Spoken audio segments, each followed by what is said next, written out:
তার মানে কি আজকে এই মুহূর্তে আপনাকেও যদি আমি প্রশ্ন করি, আচ্ছা, কি মনে হয় যে এই যে একটা ফেজ মানুষের লাইফের চেঞ্জেস গুলো, পরিবর্তন গুলো মানুষ যেগুলো পায় তার জীবনে, তার থেকে আপনি কি কি শিখতে পেরেছেন, আপনি কি কি নিয়েছেন?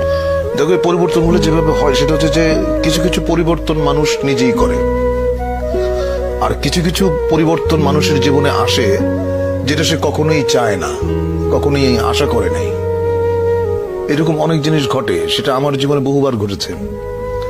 আমি যেটা করতে চেয়েছি সেটা করতে পারিনি, আমি যাকে আঁকড়ে ধরতে চেয়েছি সে আমাকে ফেলে চলে গেছে, বা যাকে আমি স্নেহ দিতে গেছি সে আমাকে ঘৃণা করেছে।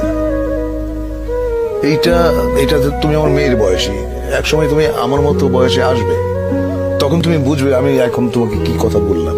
অনেক আগে বইয়ে পড়েছিলাম যে মানুষ